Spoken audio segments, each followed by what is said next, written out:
Ito po yung yung pinakamagandang gawin para sa akin ha. Ito po, panoorin natin. Yan mga lods. Bale, ito na po siya.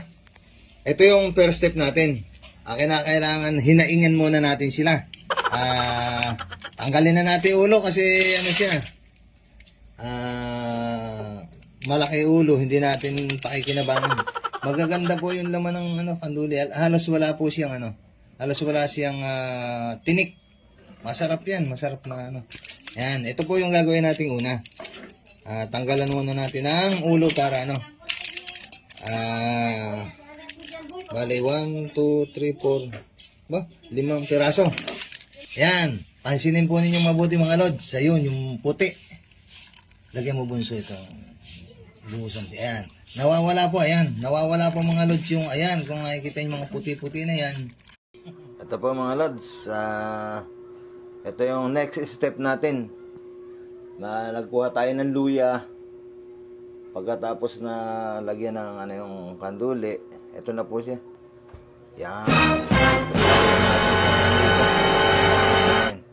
Makakabawi na tayo mga lods.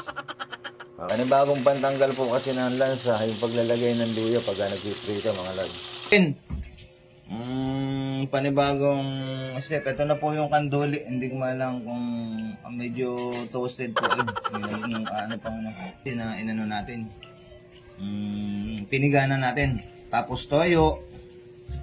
Plus yung big onion. Indian. White onion. Ayan, ito po. Panibagong step naman po ito. Hatol. Ang putol ulo. Pangalawang hatol, banli ng tubig. Pangalawa, pangatlo, prito. Ito po yung pang-apat. Bale, pang-apat na po nating parusa sa kanya to mga lods. Akala ko 4 lang. Tama si Sopmar. Marcos. 5 pa lang dapat na parusa sa kanya. Okay. Susunod na po mga lods. Ito na. Umpisa na natin yung diretso pala. Diretso na yung pagparusa natin dito sa mga to. Ayan. Isasalang na po natin. Okay. Fire. Painitin muna natin yung kawali. Para hindi siya malamig.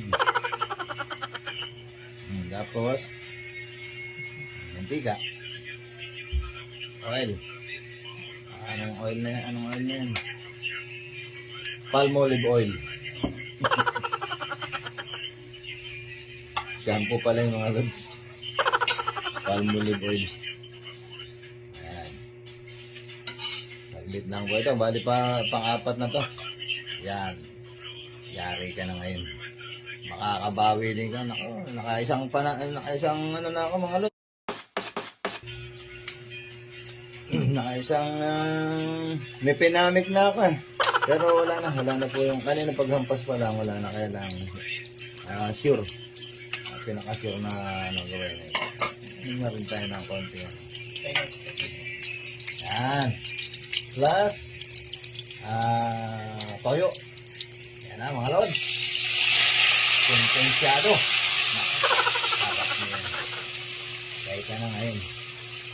Yan. Plus, ito na yung ang tawag din, yung kalamansi. Okay na mga lods. Lako po.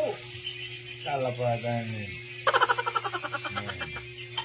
Tapos, pakukuluan natin within 3 minutes. Okay. Lalagay ng asin dahil maalat na. Konti ba yung asin? Parang yung nagtitinda lang sa yung sa gutuhan. Alahating kilo tang asin yung inilagay sa.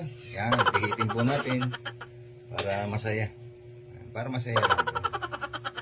Para medyo lumambot at na maanohan. Tawag dito.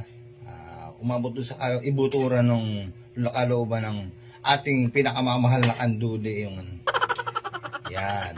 Sabi sa inyo, makakabawi tayo dito eh. Yan. Tapos, yan, lalagay na po natin yung white onion. Patay na yung Kasi pag kinuluan po itong malalanta. Yan, okay na yan. Ayos. Yan, ganyan lang po yung ating ngayon. Yan, tatakpan pa para medyo ano. Hindi na. Okay na. Okay. Okay, next.